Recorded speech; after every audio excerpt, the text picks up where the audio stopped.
Perfect. Authentication मतलब ये इंसान सही है कि नहीं है, आपकी यूजर डिटेल्स और पासवर्ड जो होता है वो होता है ऑथेंटिकेशन, ठीक है। और authorisation, what permission you are given to do, though you are the right user, you have a right ID and the right password also, but you are not authorised to do something.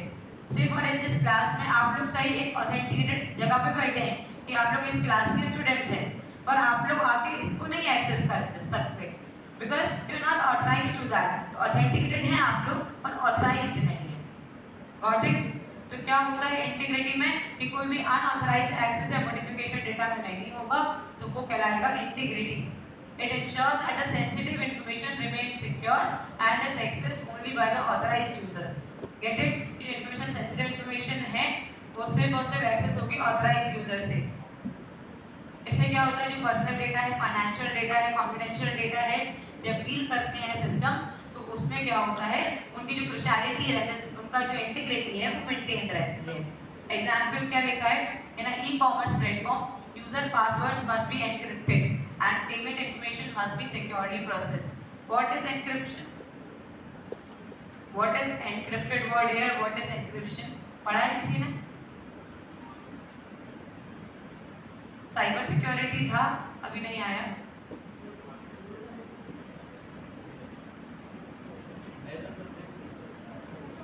हाँ please sir. ऐसा subject नहीं था। Encryption सुना है क्या होता है? क्या होता है?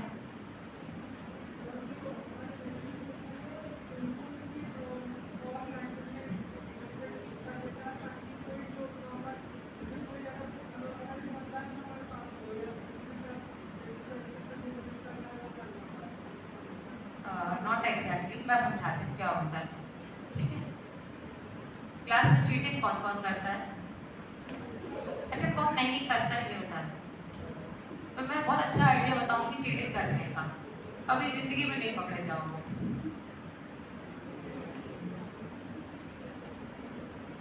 नहीं बताएगा कोई मुझे कि कौन चीटिंग नहीं करता है? चलो ठीक है, मैं करती थी तो मैं बताती हूँ। मैंने एक शीट में आंसर्स लिखे, फर्स्ट का आंसर ए, सेकंड का आंसर ए, थर्ड का आंसर बी, ठीक है। क्या लिखा मैंने? ए ए बी। मैंने स्लिप पास करी, एग्जामिनर तुरंत समझ गया यार ये तो चीटिंग कर रही है। तो से फॉर एग्जाम्पल मैंने कोई भी एक word, suppose for example I N लगा दिया आगे, तो क्या हो जाएगा मेरा? I N A, I N B. तो जब वो पढ़ेगा तो समझ आएगा क्या लिखा तुमने, I N A, I N B.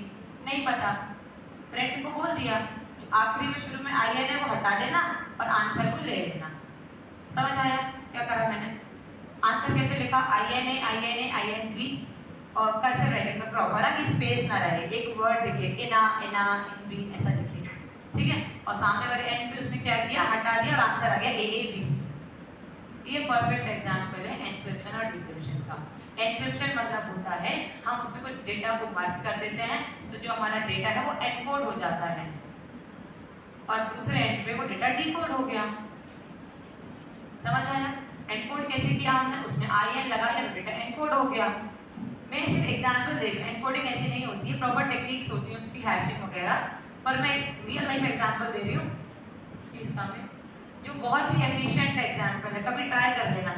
अपना नाम लिखा राशि, आगे लिख दो आई एन राशि, इन राशि, कोई नहीं समझ पाएगा किसने इसलिए बेची है।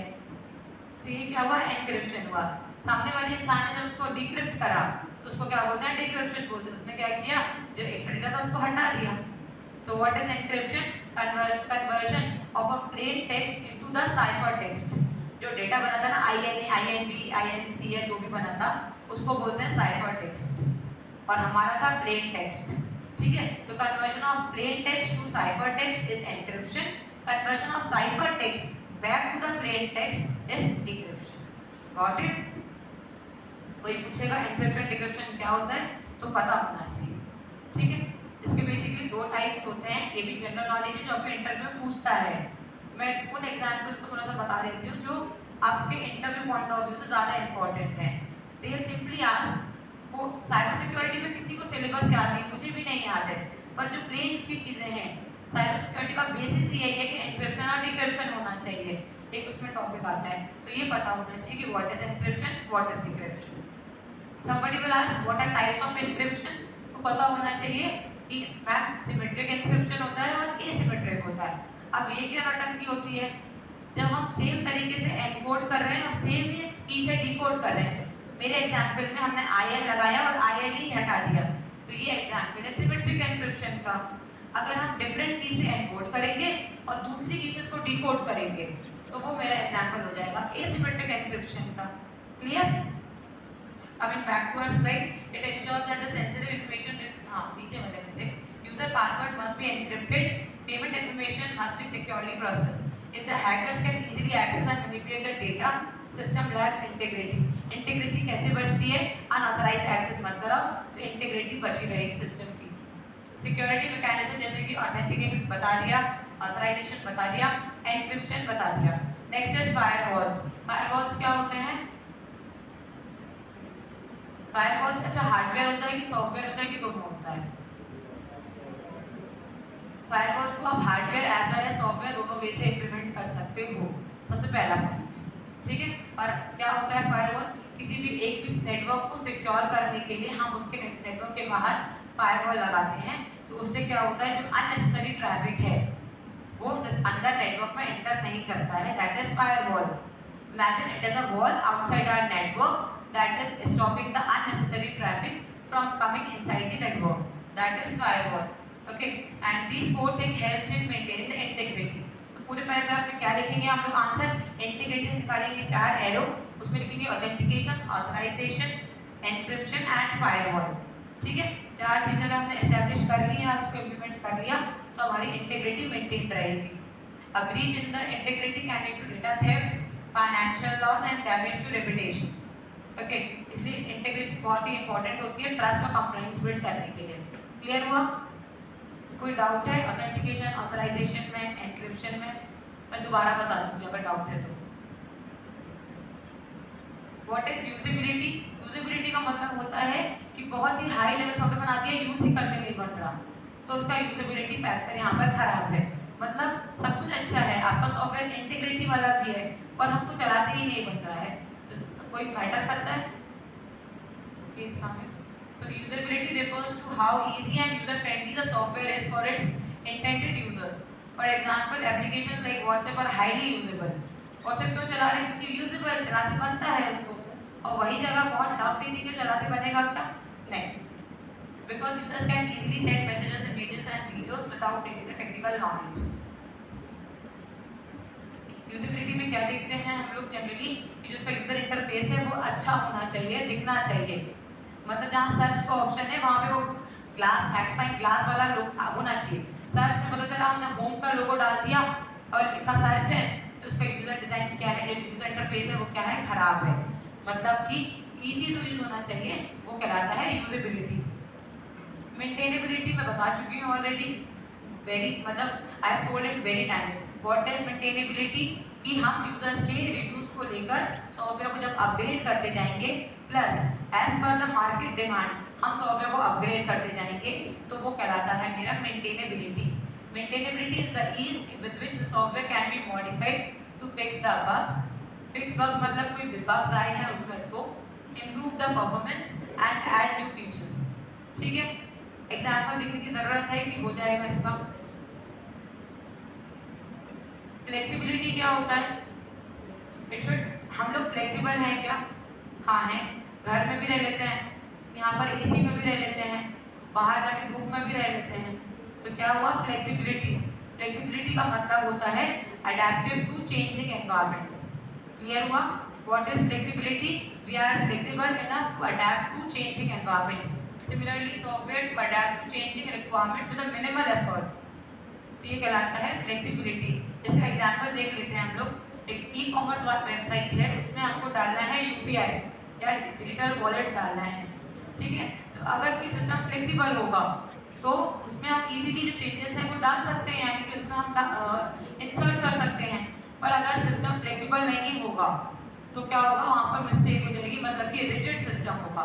फ्लेक्सिबल का ऑपोजिट क्या होता है? रिजिड। रिजिड सिस्टम में चेंजेस नहीं कर सकते आप, फ्लेक्सिबल सिस्टम में चेंजेस कर सकते हैं।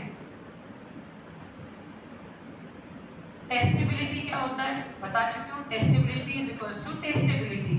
ठीक है, तो टेस्टिंग करने का मतलब यूजर को देने से पहले हम सॉफ्टवेयर को खुद टेस्ट करेंगे कि सॉफ्टवेयर सही से चल रहा है कि नहीं चल रहा है, जो फंक्शनैलिटी उससे एक्सपेक्ट की थी मैंने, वो फंक्शनैलिटी सॉफ्टवेयर प्रोवाइड कर रहा है मुझे कि नहीं कर रहा है, ये कहलाता है मेरा टेस्टेबिलिटी। पोर्टेबिलिटी क्या होती है? पोर्टेबिलिटी मतलब होता है अलग अलग प्लेटफॉर्म्स पे रन हो जाए। Portability refers to ability of the software to run on different platforms or environments with little or no modification। मतलब मॉडिफिकेशन ना करना पड़े या बहुत ही कम करना पड़े और वो सॉफ्टवेयर हमारा सब में रन हो जाए, ये कहलाता है पोर्टेबिलिटी। ठीक है, जैसे एक वेब एप्लीकेशन है, वो क्रोम में वर्क कर रहा है, फायरफॉक्स में वर्क कर रहा है, एज में वर्क, एज किस कंपनी का है? माइक्रोसॉफ्ट का। माइक्रोसॉफ्ट एज में काम कर रहा है, अगर वो एप्लीकेशन तो वो क्या कहलाएगा? मेरा पोर्टेबल कहलाएगा। पोर्टेबिलिटी क्यों इंपॉर्टेंट होता है? क्या जरूरत है पोर्टेबिलिटी का? किसी के पास नहीं, मल्टीपल लोगों के पास अलग अलग डिवाइसेस होती हैं, तो अगर हमको अपना यूजर बेस वाइड करना है ना, तो पोर्टेबिलिटी जरूरी होती है कि एक यूज कर रहा है विंडोज, एक यूज कर रहा है लिनक्स, तो सब पे काम करना चाहिए। तो पोर्टेबिलिटी का सिर्फ और सिर्फ एक फायदा होता है कि यूजर बेस बढ़ जाता है उससे हमारा। Reusability I have already told you the example of my meal वाला एग्जांपल था कि चटनी बनाएंगे हम उसको मल्टीपल बार यूज कर सकते हैं, जरूरी नहीं कि हम उसको सेम बार बनाएं। That is what the reusability is. So reusability is to use the existing software components in the new application, है ना? क्या करते हैं कि कोई एक सॉफ्टवेयर बनाया मैंने, से फॉर एग्जांपल फोन पे, फिर मुझे ऑर्डर मिला गूगल पे बनाने का, तो फोन पे और गूगल पे में मैंने सिमिलैरिटीज देखी और कुछ जो सिमिलर था वो दे दिया, नॉट एवरीथिंग तो सबका सेम दे दिया, टाइम भी बचा, ये नहीं। जो इम्पोर्टेंट चीज़ें हैं, जो मॉड्यूल्स हैं, लॉगिन मॉड्यूल्स दोनों को चाहिए, ट्रांजैक्शन दोनों को चाहिए, तो हम वो कंपोनेंट्स को रीयूज करते हैं, ये मेरा कहलाता है रीयूजेबिलिटी। इंटरऑपरेटिबिलिटी क्या होता है? नॉर्मल लैंग्वेज में इंटरऑपरेटिबिलिटी क्या होता है? अच्छा, ऑपरेटिबिलिटी छोड़ दो, इंटर क्या होता है? दो वर्ड होते हैं, इंटर और इंट्रा। क्या मतलब होता है इंटर और इंट्रा का?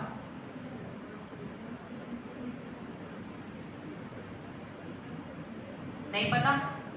इंट्रा मतलब होता है एक सिस्टम के अंदर, ठीक है, और दो सिस्टम के बीच को बोलते हैं इंटर। Got it? ए और बी, अगर ए के अंदर की बात हो रही है तो we use the word intra, और अगर ए और बी दो के बीच में बात हो रही है तो वो होता है इंटर। इंटर स्कूल कंपटीशन होता है, इंट्रा स्कूल जब स्कूल के अंदर कंपटीशन हो रहा है तो इंट्रा स्कूल कंपटीशन, और दो स्कूल के बीच में कंपटीशन हो रहा है तो वो होता है inter school competition. Clear? Interoperability मतलब होता है कि जब कंपोनेंट्स आपस में ऑपरेट होते समय कोलैबोरेशन रखेंगे तो वो कहलाता है इंटर ऑपरेटिबिलिटी। कंटेंट याद नहीं करना है हमको, पूरे इंजीनियरिंग में 40 सब्जेक्ट्स प्लस होते हैं, है ना, तो याद करने जाएंगे तो नहीं पॉसिबल है। हम वर्ड को पकड़ेंगे, किसी ने जो वर्ड रखे है ना उसको शौक नहीं लगा, अरे अच्छा शब्द लग रहा है रख दो, ऐसा नहीं होता है। हर वर्ड को जब आप उसको तोड़ोगे तो एक डेफिनेट मीनिंग निकलता है, वो मीनिंग हमको समझ के जाना है एग्जाम में। कंटेंट अपन खुद से लिख देंगे, ठीक है। मतलब दो सिस्टम जब ऑपरेट करते हैं तो उनके बीच में क्या रिलेशन है, दैट इज इंटर ऑपरेटिबिलिटी। अब रिलेशन होना चाहिए पॉजिटिव। से फॉर एग्जाम्पल किचन में जो शेफ मेरी राइस बना रहा है वो शेफ बात ही नहीं करता वो शेफ से जो सब्जी बना रहा है, तो क्या होगा, मेरा जो एंड प्रोडक्ट होगा वो खराब आएगा, बिकॉज इंटर ऑपरेटिबिलिटी मिसिंग है। या मैंने एक ऐप बनाया, उसमें वो ऐप है ना मैप को सपोर्ट ही नहीं करता,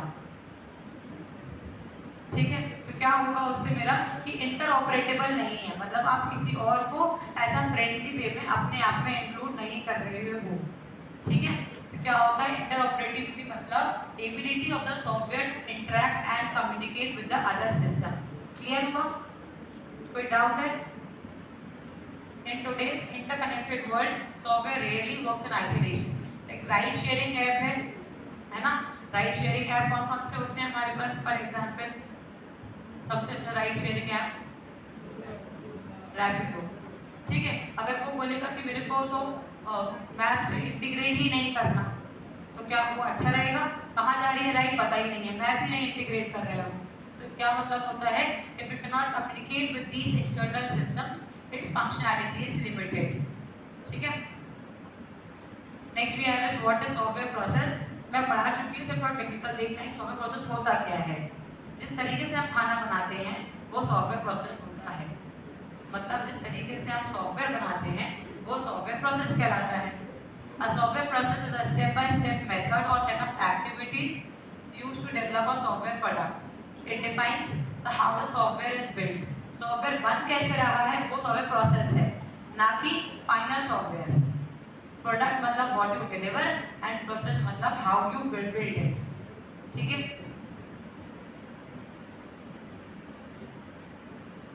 वही लिखा हुआ है, it is a collection of activities, actions and tasks that are performed with some work product is created. You can take the photo and you can read by yourself. मैं पढ़ा चुकी हूँ, वही कंटेंट है, मैंने लिखा था, तुम लोगों को लेना हो तो नोट्स के पर्पस पे ले सकते। Basically software process engineering process में 5 एक्टिविटीज होती हैं। कम्युनिकेशन, कम्युनिकेशन बहुत ज़रूरी है सॉफ्टवेयर बनने के पहले। अगर हम सॉफ्टवेयर बनाएंगे, बनाना है, जब बात ही नहीं करेंगे, यूजर रिक्वायरमेंट्स मालूम नहीं चलेगी, और जब यूजर रिक्वायरमेंट्स ही मालूम नहीं चलेगी तो सॉफ्टवेयर सही से नहीं बन के आएगा। That is what communication is. Before any technical work can commence, it is critically important to communicate and collaborate with the customer और स्टेक होल्डर्स। ठीक है, नेक्स्ट इज प्लानिंग। प्लानिंग नहीं है, एक ट्रिप प्लान की, मैंने प्लानिंग नहीं की, एक ट्रिप जाना है मुझे, एक जगह जाना है घूमने के लिए, ठीक है, कुछ प्लानिंग नहीं है, तो क्या मेरी ट्रिप अच्छी रहेगी? हाँ, अगर टाइम वेस्ट करना है तो बहुत अच्छी रहेगी, पर अगर मुझे विजिट करना है, घूमना है, खाना है, तो एटलीस्ट मेरी प्लान ट्रिप रहेगी, तो उसमें मेरा टाइम भी बचेगा, मेरी पैसे भी बचेंगे और मैं बेटर घूम पाऊँगा, है ना। और अगर प्लान ट्रिप नहीं होगी तो क्या होगा? सिर्फ पूरा में क्योस रहेगा। तो प्लानिंग की इंपॉर्टेंस क्या होती है कि यहाँ पर any completed journey can be simplified if a map exist. ठीक है, तो प्लानिंग का बेसिकली मतलब होता है कि प्लान करके सॉफ्टवेयर को बिल्ड करना कि क्या क्या उसमें रिक्वायरमेंट्स है, क्या क्या हमको उसमें डालना है, क्या उसमें हमको मॉड्यूल्स देने हैं, that is what planning is. Next is modelling. Modelling मतलब मॉडल बनाना। किसने बनाए हैं मॉडल? स्कूल ने बनाए हैं। तो मॉडल क्या होता है? बेसिकली किसी चीज का रिप्रेजेंटेशन।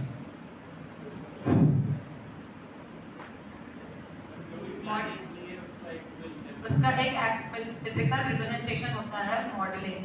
सॉफ्टवेयर कैसा होना चाहिए, उस बिग सॉफ्टवेयर की एक स्मॉल पिक्चर हमारी मॉडलिंग कहलाती है। ठीक है, construction and deployment I have already told you. Construction मतलब सॉफ्टवेयर को बनाना और डिप्लॉय करना मतलब उस सॉफ्टवेयर को डिप्लॉय करना, यानी कि यूजर यूसेज के लिए उसको देना। तो कंक्लूजन क्या है कि ये 5 फ्रेमवर्क जनरेटिव फ्रेमवर्क होता है, इससे हर सॉफ्टवेयर बनता है। क्या क्या है नाम एक बार पढ़ते हैं फिर से।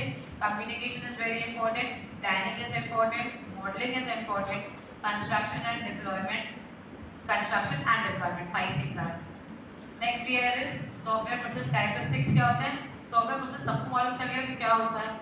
मैंने इतनी बार बोल दिया है ना कि सबको आई थिंक याद हो जाना चाहिए कि सॉफ्टवेयर प्रोसेस क्या होती है, क्योंकि कोई भी एग्जाम का सॉफ्टवेयर इंजीनियरिंग का आता है ना, शुरुआत यहीं से करनी पड़ेगी, है ना। प्रोसेस स्पेस ऑक्यूपाई करना होता है ना, तो उसके लिए एक शुरुआत यहीं से करनी पड़ेगी। सॉफ्टवेयर प्रोसेस क्या होता है? इसमें होता है अंडरस्टैंडिंग। सॉफ्टवेयर प्रोसेस समझ में आनी चाहिए। हम सॉफ्टवेयर की बात बिल्कुल नहीं कर रहे हैं, जब भी समझ लो कुकिंग मेथड की बात कर रहे हैं, एंड प्रोडक्ट की बात हम नहीं कर रहे हैं, वो हमने सॉफ्टवेयर प्रोडक्ट में पढ़ लिया है। सॉफ्टवेयर प्रोसेस क्या होता है? प्रोसेस समझ में आनी चाहिए, जो रेसिपी लिखी है, जो तरीका है बनाने का खाना समझ में आना चाहिए, है ना। तो सॉफ्टवेयर प्रोसेस अंडरस्टैंडेबल होनी चाहिए, मतलब means the software process should be clear, well defined and easy. Clear, that is what the software process should be, it should B understandable. Example क्या लिखा है? कॉलेज मैनेजमेंट सिस्टम प्रोजेक्ट में is a development step, requirement, design, coding and testing अगर clearly define और documented है तो हर team member को पता होगा कि क्या करना है। कुकिंग किचन में हर चीज़ क्लियरली पता है, तो सबको पता है कि अब इसके बाद ये स्टेप होना है, तो वहाँ पर क्या होगा, प्रोडक्ट जल्दी बनेगा, अच्छा बनेगा, है ना। इसी प्रकार से सॉफ्टवेयर में अगर रिक्वायरमेंट है, डिजाइन है, कोडिंग है, टेस्टिंग है, तो अगर प्रॉपर स्टेप्स डिफाइंड है, अंडरस्टूडेबल है, तो क्या होगा, जो एंड प्रोडक्ट हो वो अच्छा होगा। हर मेंबर को पता होगा कि क्या करना है, क्या नहीं करना है। Visibility, what is meaning of visibility?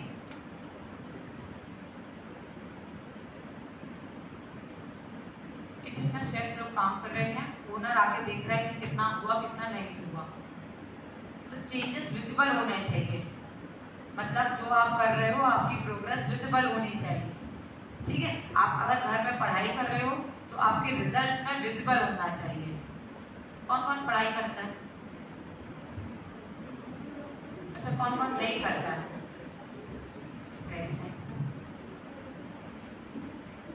पढ़ाई करना जरूरी है, पढ़ाई करना, ये पढ़ाई करना जरूरी नहीं है। टू बी वेरी ऑनेस्ट, जो हमारा एप्टीट्यूड है, रीजनिंग है, इंग्लिश है, वो पढ़ना बहुत जरूरी है, कोडिंग पढ़ना बहुत जरूरी है। ये आप लास्ट डे में निकाल लेंगे, ठीक है। आपको पता है रात 10 बजे पढ़ने बैठते हैं, कौन सी बुक आती है उसको लेके बैठते हैं, तो सब लोग काउंट करते हैं, पर लास्ट डे में इंटरव्यूज नहीं क्रैक होते हैं, तो वो आपको पढ़ना बहुत जरूरी है। सबकी कमांड अच्छी है एप्टीट्यूड में, सबको आता है एप्टीट्यूड, लॉजिकल, रीजनिंग, इंग्लिश, सबको आती है अच्छे से। तो थोड़ा ऑनेस्ट रह सकते हैं यहाँ पर, नोबडी विल जज अस हियर। कोडिंग आती है, कोडिंग फेज जो होता है वो बाद में होता है, जब आपको दो वो देते हैं क्वेश्चंस और आपको सॉल्व करना होता है। हमारे टाइम पे मैक्सिमम लोग बाहर जाते थे एप्टीट्यूड से, रीजनिंग ही नहीं बनती थी, तो आपको अपनी कोडिंग दिखाने का मौका ही नहीं मिला। कॉलेज ट्रेनिंग प्रोवाइड करेगा 6 सेमेस्टर में इसकी, पर उस टाइम में टाइम इतना सफिशिएंट नहीं होता कि हम कोडिंग भी सीखें, एप्टीट्यूड भी सीखें, इंग्लिश भी सीखें। और उस टाइम जिसका ऑलरेडी स्ट्रॉन्ग होता है एप्टीट्यूड, कोडिंग, तो वो वहाँ पर नई टेक्नोलॉजी पे काम करता है, तो उसको एक एज मिल जाती है हमसे। और हम भी रहे हैं, और वो भी उस टाइम पे रहा है, पर वो क्यों सिलेक्ट हो गया और हम क्यों नहीं हो पाए? क्योंकि उसका एप्टीट्यूड रीजनिंग स्ट्रॉन्ग था, तो उसने वो टाइम अपने आप को अपग्रेड करने में लगा दिया, और हम वहाँ पर क्या कर रहे थे, अपना एप्टीट्यूड, जीडी, इंग्लिश स्ट्रॉन्ग करने में लगे थे। मैं ये नहीं बोल रही तुम लोग डेली बहुत सारी पढ़ाई करो, पर 1 घंटा मैथ्स पढ़ो डेली, सिंकिंग नहीं होता है मैथ्स। जिसको नहीं बनती होगी ना, उसको पता होगा कि मैथ्स या एप्टीट्यूड सिंकिंग नहीं होता। आप सोचो कि मैं आज पढ़ लूँ और मेरे से कल क्वेश्चंस बनेंगे, बिल्कुल नहीं बनेंगे। आपकी कोडिंग कितनी अच्छी होगी, आपको कितना अच्छा भी कोडिंग आती होगी, अगर आपका इनिशियल फेज ही सिलेक्ट रिटन टेस्ट होता है ना, उसमें ही नाम नहीं आएंगे आपके बहुत बार। एक टाइम बाद फ्रस्ट्रेट हो जाओगे, जब वहां पढ़ोगे प्रेशर में और भी घंटा। 14 to 15 टॉपिक्स होते हैं, उसमें से इजीली क्लियर हो जाता है। और इंग्लिश भी बहुत आना जरूरी है। ये बात छोड़ दो कि मैं इंग्लिश बैकग्राउंड से हूँ कि मैं हिंदी बैकग्राउंड से हूँ, वो अपना स्कूल टाइम पे खत्म हो गई कहानी। अब इंग्लिश आना जरूरी है। इंग्लिश कैसे चेक करते हैं? वो जीडी में चेक करते हैं। मैं देख रही थी उस दिन सती सिस्टम में बोलने के लिए बोला, एक्स्ट्रा जो वहाँ पे जज कर रहा है ना, उसको भी नहीं पता सती सिस्टम क्या होता है, ठीक है। वो क्या चेक करता है? आपकी इंग्लिश। किसी का नाम भी बोल दो, कोई भी ईयर बोल दो, उसको भी नहीं पता। पर what should be good? Your English and your confidence. गलत चीज भी इतने कॉन्फिडेंस से बोलो ना, सामने वाला शक ना कर पाए तुम गलत बोल रहे हो। जो स्टैमरिंग करते हैं ना हम लोग, ऐसे करते हैं ना, कुछ छोड़ दो, इंग्लिश में बोलना सीखो, वेरी इंपॉर्टेंट। सब लोग कॉलेज में आपको अभी नहीं बोलेंगे, 6 सेमेस्टर में बोलेंगे, तब सब्जेक्ट्स भी टफ हो जाते हैं, सीएन आ जाएगा आपका, है ना, टफ सब्जेक्ट्स हो जाएंगे। सर एक डेली अटेंडेंस टेस्ट पास कर, डेली अटेंडेंस टेस्ट पास कर।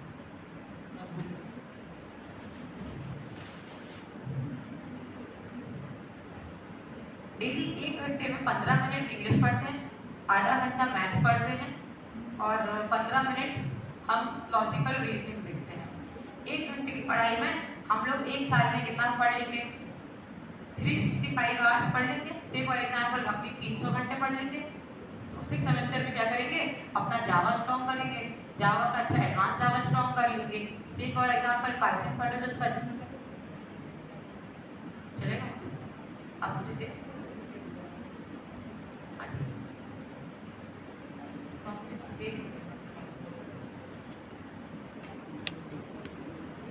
ठीक है। अगर कोई प्रॉब्लम आ रहा है एप्टीट्यूड में, रीजनिंग में, मुझसे कांटेक्ट कर लो। अगर टॉपिक्स नहीं बन रहे तो मुझसे कांटेक्ट कर लो। मैं तुम लोगों को टारगेट्स दे दूंगी, उसको अपने लेवल पर सॉल्व करो। अगर कोई क्वेरी आ रही है, कुछ एप्टीट्यूड नहीं बन रहा है तो मुझसे पूछ लो आके। इंग्लिश नहीं आ रही है, क्या सोर्सेस से पढ़ना है, take it from me. Daily एक पेज का कंटेंट लिखना है, कुछ नहीं है। एक एग्जाम्पल से फॉर एग्जाम्पल मैंने बोल दिया एनवायरमेंट पे लिखो, लिख लो 10 मिनट में। टॉपिक नहीं मिल रहे हैं, ask from me, I will help you out in that the personal sense, but make it strong. Last में जब सिलेक्शन नहीं होता है तो बहुत खराब लगता है। I have seen many of my friends जिनका नहीं हुआ सिलेक्शन, इररिस्पेक्टिव उनकी कोडिंग बहुत अच्छी थी।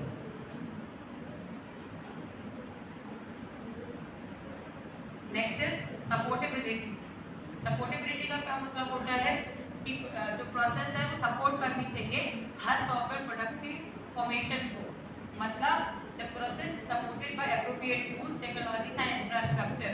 मतलब उस प्रोसेस में हर चीज सपोर्ट होनी चाहिए, हमारे टूल्स हैं, टेक्नोलॉजीज हैं, इंफ्रास्ट्रक्चर है, everything. Next is acceptability. Process acceptable होनी चाहिए। See for example, cooking rice in a pressure cooker is acceptable, but cooking rice in a fry pan is not acceptable. क्यों? क्योंकि वो उतना efficient process नहीं है। Acceptability का मतलब क्या होता है? How well the process is accepted and followed by development team and stakeholders. Got it? Next is reliability. Software process reliable होनी चाहिए। सॉफ्टवेयर प्रोडक्ट रिलायबल होना चाहिए और सॉफ्टवेयर प्रोसेस रिलायबल होनी चाहिए। दोनों में क्या डिफरेंस है? एक बार आप सुनो, सॉफ्टवेयर प्रोडक्ट रिलायबल है और सॉफ्टवेयर प्रोसेस रिलायबल है। इन दोनों बातों में क्या अंतर है? सॉफ्टवेयर प्रोडक्ट बार-बार यूज करने पे भी सही चल रहा है और कोई पर्टिकुलर प्रोसेस वाले फीचर्स के लिए वो सही चल रहा है। वेरी गुड, कह सकते हैं। इजी एग्जांपल देती हूँ। सॉफ्टवेयर प्रोडक्ट रिलायबल होने का मतलब जितनी बार उसको यूज करें वो सेम आउटपुट दे।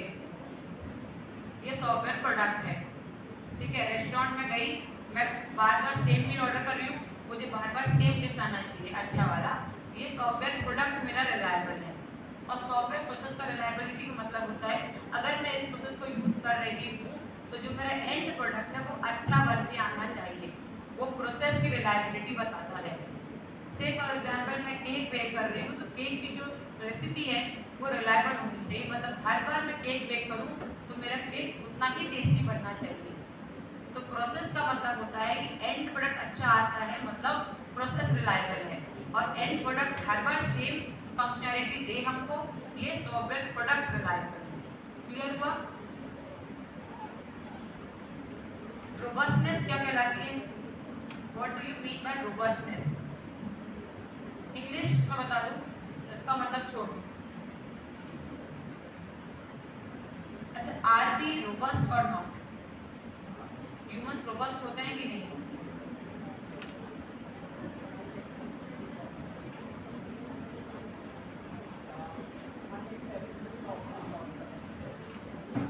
रोबस्ट का मतलब ये तो नहीं पता। कोई बताएगा मुझे रोबस्टनेस क्या होती है?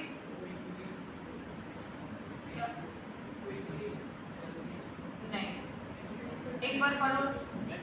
जैसे कोई भी सारी प्रॉब्लम के लिए मैं सॉल्यूशन निकाला तो बहुत सी चीज़ें सही से काम नहीं चल रहा है, लेकिन कोई ऐसे एस्पेक्ट प्रॉब्लम है जिसमें वो हमारा प्रोडक्ट क्रैश कर रहा है। हाँ, लेकिन अगर उसको हैंडल कर रहे हैं तो रोबस्ट कहलाएगा। क्या ह्यूमंस रोबस्ट होते हैं? हम लोग बिल्कुल रोबस्ट नहीं होते हैं। क्यों नहीं होते? थोड़ा टेंशन बढ़ेगा तो क्या होता है? सबसे पहला काम क्या होता है? गुस्सा आती है, ठीक है। थोड़ी भूख लगती है तो पहले क्या होता है? गुस्सा आती है। किसी ने बात नहीं मानी तो क्या आता है? गुस्सा आता है। मतलब अगर सिचुएशंस हमारे फेवर में नहीं है तो we don't act normal, that is non robustness. Robustness का मतलब क्या होता है कि अगर सिचुएशंस आपके अगेंस्ट में जा रही है और अगर आप वहाँ पर अपना जो नेचुरल बिहेवियर है अगर आप मेंटेन करके चलते हो, that is called as robustness. Hindi में कैसे बोलेंगे इसको कि अगर बहुत ही विपरीत परिस्थितियाँ हैं, है ना, अगर ऑपोजिट सिचुएशंस हैं और अगर हम अपना काम मेंटेन करे हुए हैं तो वो क्या कहलाता है कि हम रोबस्ट हैं। ठीक है, तो इसको हम अब कहाँ यूज कर सकते हैं अपनी रियल लाइफ में? अपने पर्सनल इंटरव्यू में कोई पूछेगा कि आपकी स्ट्रेंथ क्या है, I am robust at times या maximum of times I am robust, मतलब मैं चेंजिंग कंडीशंस में भी ज़्यादा गुस्सा नहीं करता हूँ। ठीक है, रोबस्ट वर्ड यूज करने का क्यों वहाँ पे सेंस है? डेड एंड समझते हो क्या होता है? डेड एंड क्या होता है? उसके आगे न जा सके कोई, है ना। ये सबसे की फीचर होता है पर्सनल इंटरव्यू क्रैक करने का, जो आपको कोई नहीं बताएगा, है ना, क्योंकि टेक्निकल बातें या जो थ्योरेटिकल बातें होती हैं वो अलग होती हैं और रियल लाइफ अलग होती है। You all know that. Dead end पे जब पर्सनल इंटरव्यूज लिए जाते हैं तो what happens, interviewer can't question you further. Say for example you will say कि माय वीकनेस इज रोबस्टनेस या माय स्ट्रेंथ इज रोबस्टनेस। क्या पूछेगा यार आगे ज़्यादा? नहीं। My weakness is I get angry. Why you get angry? In what situations you get angry? What you have done to not get angry? बात तो वही है। What we have used the word robust. Hobbies में भी same होता है। हमारी hobby है, बहुत लोग लिखते हैं, गर्ल्स लिखती हैं खासकर बुक्स पढ़ना। गर्ल्स की तो सीरीज देख लो, 90% गर्ल्स लिखेंगी बुक्स पढ़ना। What is a hobby? Reading books. कभी ये गलती मत करना, भले ही पढ़ते हो, अगर बहुत जेन्युइनली ही पढ़ रहे हो तो लिखो, अदरवाइज मत लिखो। क्यों, क्या कारण होता है? नेक्स्ट क्वेश्चन पूछते हैं, कौन सी बुक पढ़ते हो? कोई बुक पढ़ी है? कौन तुम्हारा फेवरेट राइटर है? राइटर के नाम भी नहीं मालूम, वहाँ पे इंडियन राइटर बोलोगे चेतन भगत, वही तो भगा देंगे बाहर, है ना, या बोलोगे रविंदर सिंह, भगा देंगे वहाँ से। पेंटिंग बोलो, what type of painting? Sketching करते हैं, आगे डेड एंड है, स्केचिंग कैसे करते हैं? ऐसे थोड़ी पूछेंगे, पेंसिल से ही करते हैं वो, है ना। So what we have to select, we have to select very wisely. Personal interviews में क्या करना चाहिए हमको कि जो भी दो टाइप का होता है इंटरव्यू, ठीक है, ये स्पेसिफिक ट्रेनिंग से ही आएगा आपको, पर मैं बता देती हूँ। एक इंटरव्यू जो इंटरव्यूअर आपका लेता है और एक इंटरव्यू होता है जो आप इंटरव्यूअर को देते हो। आपको पता होता है कि वो आपसे क्या पूछेगा बेस्ड ऑन कि आप क्या बोल रहे हो। कभी भी तैयारी करते हैं ना, तो जो हम लिखते हैं ना अपने सीवी में, उसको खुद क्वेश्चन करो एक बार, तो आपको समझ में आएगा मुझे क्या हटाना है, मैं कहाँ फंस रहा हूँ, है ना। और यहाँ पे क्या होता है, उनको ये मतलब नहीं है कि आपकी हॉबी क्या है, वो आपको ये चेक कर रहे हैं कि आपने कितना, एक तो ऑनेस्टी दिखाई है उसमें, और दूसरा आप कितना घबराते हो। जहाँ गर्ल्स से पूछते हैं ना what type of books you read, वहाँ पे शिमर होने लगती है, अब नहीं बनेगा यार, व्हाट टाइप ऑफ बुक, अरे बोल तो भाई फिक्शन हो, ठीक है, फिक्शन बुक में कौन सा राइटर है, कोई भी नाम ले दो, नहीं पता ना, कोई भी नाम ले दो, any name that comes under your mouth, हाँ but it should be a good name, local मत बोल देना एनी नेम कि रामू मेरा कॉमन, वो मेरा राइटर है, मतलब you should not lose your confidence. थोड़ा प्रैक्टिस करो, पता, लेकिन ये चीज़ें हैं ना तुम लोगों को बहुत दिक्कत करेगी लास्ट में। रोबस्टनेस का मतलब क्या होता है, जैसे हम अनएक्सपेक्टेड प्रॉब्लम्स को हैंडल कर सकते हैं without breaking down. In real world projects changing the requirement change करी तो वहाँ सॉफ्टवेयर फेल नहीं होना चाहिए, ये हमारा रोबस्टनेस है। टीम मेंबर चेंज हुए, वर्कलोड बढ़ा, सॉफ्टवेयर फेल नहीं करना चाहिए, ये रोबस्टनेस है। डेडलाइन चेंज हुई, डेडलाइन थी अप्रैल की, पेपर था अप्रैल, पेपर आ गया मार्च में, तो हम पैनिक नहीं करने चाहिए, सॉफ्टवेयर हमारा फेल नहीं होना चाहिए, ये होता है robustness. Maintainability I have already told you, process भी मेंटेनेबल होती है, सॉफ्टवेयर प्रोडक्ट भी मेंटेनेबल होता है। रैपिडिटी क्या होता है, रैपिडिटी का मतलब होता है कितना जल्दी, रैपिड एंड स्लो दो वर्ड होते हैं। तो रैपिड मतलब होता है कितना जल्दी। Rapidity refers to ability of the software process to deliver the software quickly without compromising the quality. जल्दी बनाओ पर इतना जल्दी मत बनाओ कि क्वालिटी खराब पड़ जाए, है ना। तो रेस्टोरेंट में यूज होता है ये वर्ड रैपिडिटी कि जल्दी सर्विंग कर रहे हैं, पर जल्दी का मतलब ये नहीं है कि कुछ भी ला दिया। तो रैपिडिटी इस कंडीशन में होनी चाहिए कि उससे क्वालिटी ना खराब हो। क्लियर?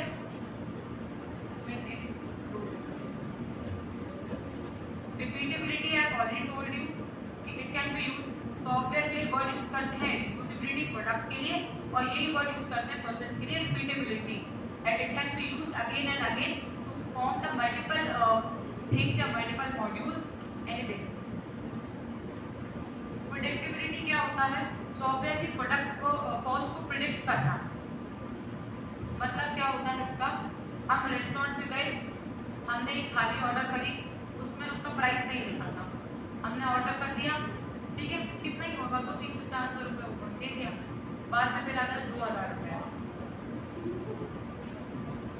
क्या करेंगे हम? उसके बाद क्या करते हैं? फिर पापा को फोन करते हैं, ठीक है। तो क्या होता है, सॉफ्टवेयर प्रेडिक्टेबल होना चाहिए। रेस्टोरेंट ओनर्स को पहले पता होना चाहिए कि मेरे सॉफ्टवेयर में या मेरे मील में कितनी कॉस्ट आने वाली है, कितना टाइम लगने वाला है और कितना एफर्ट लगने वाला है। ये प्रेडिक्टेबिलिटी कहलाती है। आप एक सॉफ्टवेयर बनाने वाले के पास गए, उन्होंने आपसे सॉफ्टवेयर कॉस्ट बताया ही नहीं, तो will you be able to give in the order? No. और अगर उन्होंने ले लिया कि ठीक है बाद में ले लेंगे, उन्होंने से फॉर एग्जाम्पल आपको बोला एक सर्टेन अमाउंट एक्स, उस अमाउंट से ज़्यादा लगा, तो वो उनके लॉस, उनके उसका लॉस होगा। तो इसलिए प्रेडिक्टेबिलिटी जो इम्पोर्टेंट होती है कि नीदर यूजर एंड का नॉर क्रिएटर एंड का लॉस ना हो, टाइम सही से प्रेडिक्ट करना है। हमने उसको बोल दिया कि we'll give you the product by the end of March या एंड ऑफ अप्रैल, पर हम उसको रेडी ही नहीं कर पाए, तो हमारा प्रेडिक्शन गलत है। हम गलत नहीं है, ना हमारी मेहनत में कमी है, पर हमारा प्रेडिक्शन गलत था। प्रेडिक्शन क्यों इम्पोर्टेंट होता है? प्रेडिक्शन से कॉस्ट सही निकल आती है, टाइम सही देते हैं, तो हमारा जो कस्टमर बेस है वो स्ट्रॉन्ग रहता है और एक्यूरेसी भी स्ट्रॉन्ग रहती है। Clear? See, many of you are not studying and I am noticing but I am not last second bench. Girls आपको मैंने लास्ट क्लास में भी बोला था कि थोड़ा कॉन्सेंट्रेट कीजिए। आपके बाजू बैठ के बातें कर रहे हैं तो आपको सुनाई देता है। और second boy in the last second row please. आप लोगों को पढ़ाई में मन नहीं लगता कि मैं गंदा पढ़ा रही हूँ, तो मुझे बोलो आई विल इम्प्रूव। इससे इजी लैंग्वेज में कोई अगर पढ़ाए तो मुझे बोलो कि मैम उनसे सीखे आप और फिर पढ़ाइए। I am trying to give you the easiest possible explanation of any word possible। और इंग्लिश साथ में इसलिए बता रही हूँ कि इंग्लिश भी इम्प्रूव होती जाए। When you leave my class at the end of the semester, you should be at least good in English, plus in current affairs also, so you can give good examples। मैं अगर बात इनका मतलब अगर नहीं टोक रही हूँ ना, उसका सिर्फ एक ही सेंस है कि अगर 4 बच्चे पढ़ रहे तो उनकी लेकिन ना टोके। इसका मतलब ये नहीं है कि I am not strict at all और आई एम नॉट नोटिसिंग। आपको नहीं पढ़ना है, मैंने पहले भी बोला है, यू कैन स्लीप। वहां नहीं बन रहे हैं, इधर आके सो जाओ, लेट के सो आराम से। I not say a word to you, but बात मत करो। मेरे को नहीं लगता डर बिल्कुल भी, यहाँ से भगाने में बिल्कुल भी डर नहीं लगता। मेरा सिर्फ और सिर्फ यहाँ पर हॉबी है पढ़ाने का, that is why I am here. Otherwise I don't have any obligation to work here. So I will not fear anything from anybody कि मैं नहीं भगाऊंगी, मुझे मैनेजमेंट डांटेगा या anything। I don't fear। I am simply here because of my hobby and not second anything। I don't have any financial issues। I don't have anything कि मुझे pressure है earn करने का। If I am cooperating with you, I expect you will also cooperate with me।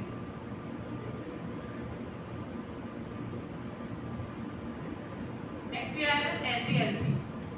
What is the full form of SDLC? is Software Development Life Cycle.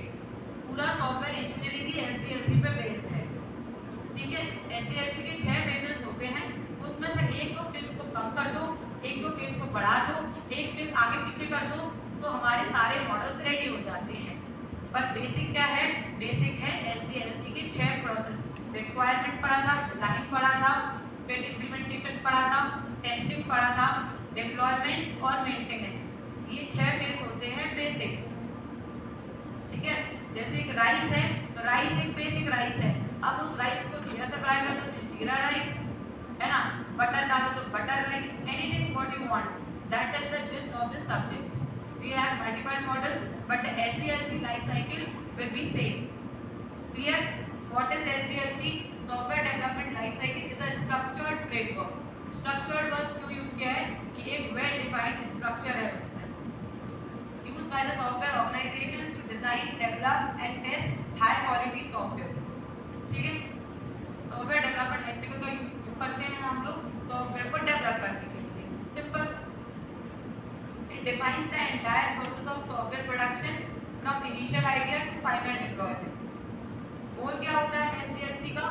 SDLC क्यों बनाया हम लोगों ने? जो सॉफ्टवेयर बन रहे थे पहले, वो एफिशिएंट नहीं होते थे, उतने अच्छे नहीं होते थे, उनमें ज़्यादा क्योस होता था। तो SDLC बनाया गया कि आप इस प्रोसीजर को फॉलो कीजिए, उससे आपका सॉफ्टवेयर जो रहेगा वो अच्छा बनेगा।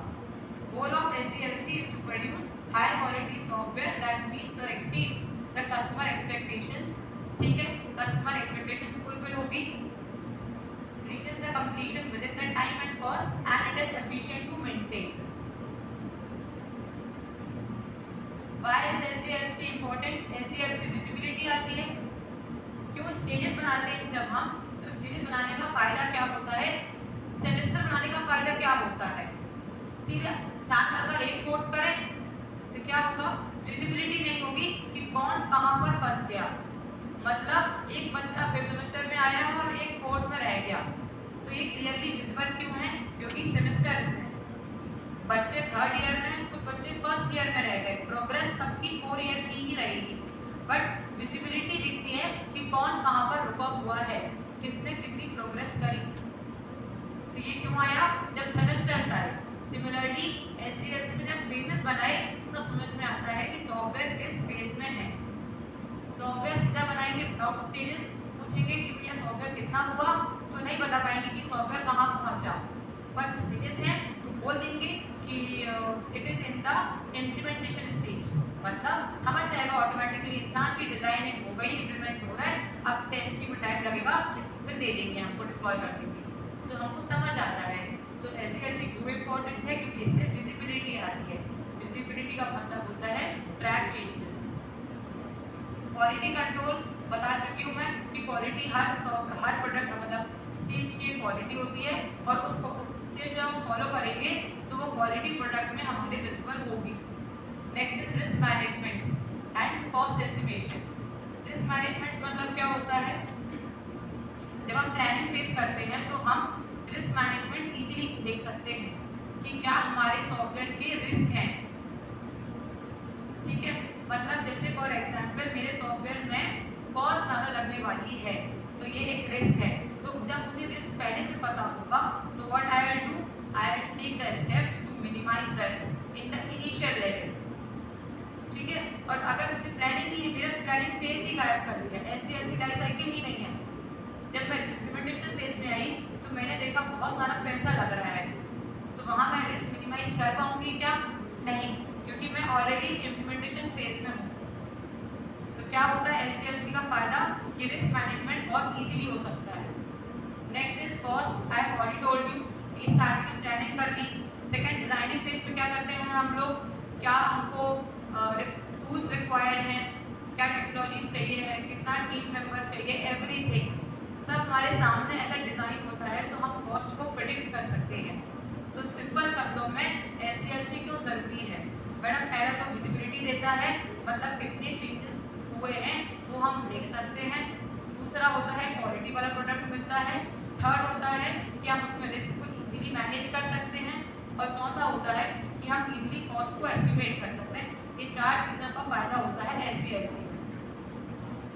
स्टेजेस बता चुकी हूँ, प्लानिंग है, डिफाइनिंग है, डिजाइनिंग है, बिल्डिंग, टेस्टिंग, डिप्लॉयमेंट। हर जगह अलग अलग मिलेगा, हर मॉडल्स में। ये एक मॉडल का डायग्राम है, इसमें डिफाइनिंग स्टेज है एक, मतलब कि हम डिफाइन करते हैं कि क्या नीड्स हैं। We study in detail this model also. SDLC specifies the task to be performed at various stages by the software engineer or developer। ठीक है, ये बना है डायग्राम जो हमको एग्जाम कॉपी में बनाना है और अपनी कॉपी में बनाना है। ये डायग्राम बनाएंगे तो पूरा आंसर कुछ भी लिखते रहो, आपको फुल मार्क्स मिलेंगे। क्यों मिलेंगे फुल मार्क्स? क्योंकि जो अगर मैं कॉपी चेक करूंगी तो मुझे क्या दिखेगा कि इसको सब कुछ मालूम है ऑलरेडी, जिसने आगे सही ही लिखा होगा। हाँ, पर इसका मतलब ये नहीं है कि आगे फिर स्टोरी लिख दी और थोड़ा बहुत चलेगा। ये हमारा जिस्ट है। क्या है? Stage 1 planning and requirement analysis, stage 2 is defining the requirements, stage 3 is design, stage 4 is development, stage 5 is testing and next is deployment and maintenance. ठीक है, स्टेज 1 प्लानिंग में क्या पढ़ा? Planning, defining the project scope, setting the objectives and goals and resource planning। Planning मतलब सिर्फ planning होती है क्या? नहीं, प्लानिंग के 4 पॉइंट्स होते हैं। एक बेसिक प्लानिंग, एक होता है प्रोजेक्ट का स्कोप कितना रहेगा, स्कोप मतलब जुरिस्डिक्शन, स्कोप मतलब कितना उसमें फंक्शनैलिटी रहेगी, ऑब्जेक्टिव डिफाइन करते हैं और गोल्स डिफाइन करते हैं। ठीक है, कि क्या क्या हमारा सॉफ्टवेयर काम करेगा, वो होता है ऑब्जेक्टिव, और रिसोर्स प्लानिंग करते हैं। ठीक है, ये पढ़ते हैं planning and requirement analysis phase. Break चाहिए 2 मिनट का, क्योंकि ये चीज़ याद होना जरूरी है, इसीलिए ब्रेक चाहिए 2 मिनट, पानी का ब्रेक चाहिए। Let's take 2 minute break and we continue after 2 minutes. Shall we continue? Take a break.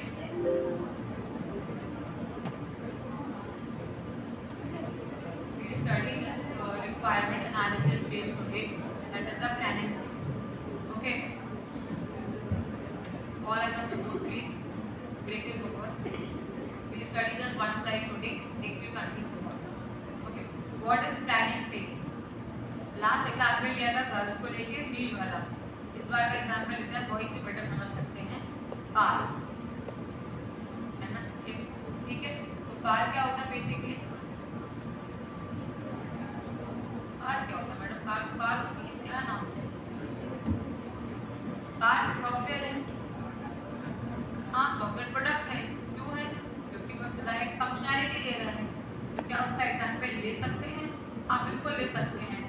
ठीक है, अब मैंने सोचा एक कंपनी है, उसने बोला कि मुझे एक स्मार्ट कार बनानी है जो कि मिडिल क्लास प्लस के लिए रहेगी और 8 to 10 लाख बजट की रहेगी। ठीक है, तो क्या है मेरा ये प्लानिंग है। प्लानिंग क्या है कि मुझे एक कार बनानी है, मिडिल क्लास बेस को टारगेट करना है मुझे, और नेक्स्ट क्या है, मुझे 8 to 10 लाख का उसका बजट रखना है। ठीक है, तो अब उसके हिसाब से ये मेरा कहलाता है प्लानिंग, जनरल प्लानिंग। फिर मैंने बोला प्रोजेक्ट का स्कोप क्या रहेगा? 8 से 10 लाख की कार में सेल्फ ड्राइविंग AI रहेगा क्या? नहीं रहेगा। तो मुझे अकॉर्डिंग टू द बजट मुझे उसको कार के जो फीचर्स हैं वो डिसाइड करने पड़ेंगे। उसको बोलते हैं स्कोप। स्कोप क्या है कि मेरे कार में मुझे नेविगेशन रखना है, एक स्पीड का डिस्प्ले रखना है, सेंसर्स लगाने हैं, कुछ नया जो लाना है वो सेंसर्स फॉर एग्जाम्पल, और उसमें सेल्फ ड्राइविंग AI नहीं रखेंगे। ये मेरा स्कोप है। स्कोप मतलब कि मेरी कार में क्या क्या चीज़ें होंगी, कहाँ तक मैं अपनी चीज़ों को एक्सटेंड करूँगा, वो कहलाता है स्कोप। क्लियर? आप कंप्यूटर साइंस के स्टूडेंट्स हैं, तो आपका स्कोप क्या है? कंप्यूटर साइंस एंड इंजीनियरिंग तक का। आपसे कोई कितना सवाल पूछ सकता है?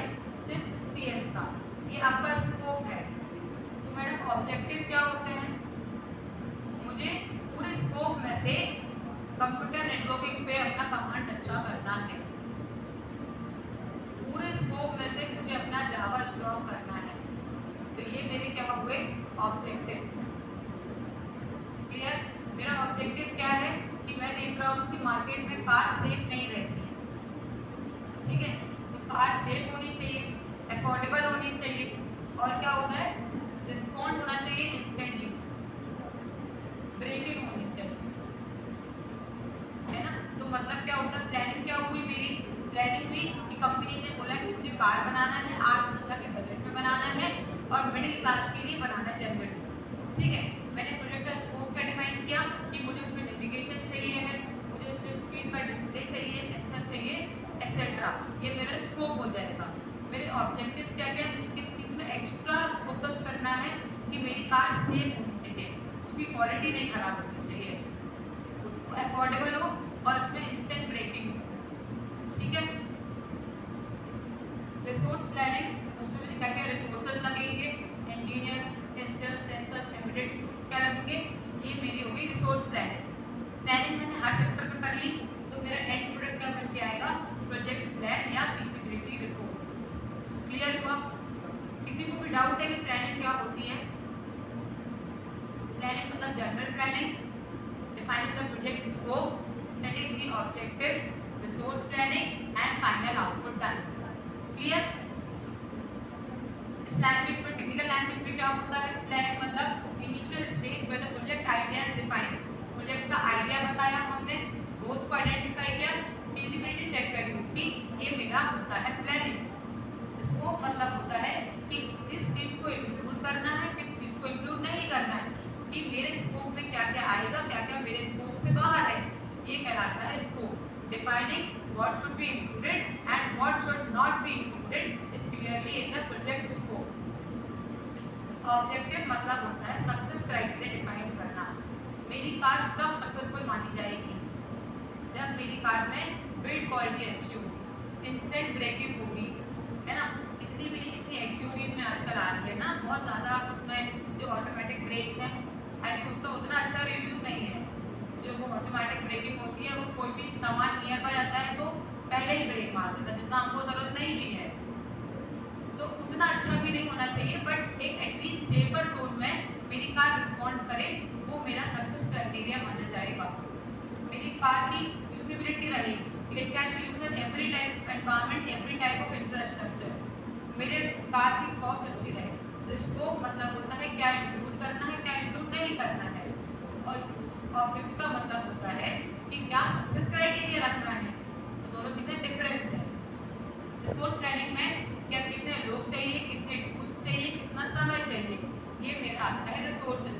और आखिरी में हम बनाते हैं डॉक्यूमेंट, उसको बोलते हैं हम लोग प्रोजेक्ट प्लान, या उसी को बोलते हैं फीजिबिलिटी रिपोर्ट, और हम आगे फॉरवर्ड कर देते हैं। अब एक सिंपल सा क्वेश्चन है कि प्लानिंग डॉक्यूमेंट की क्या नीड होती है।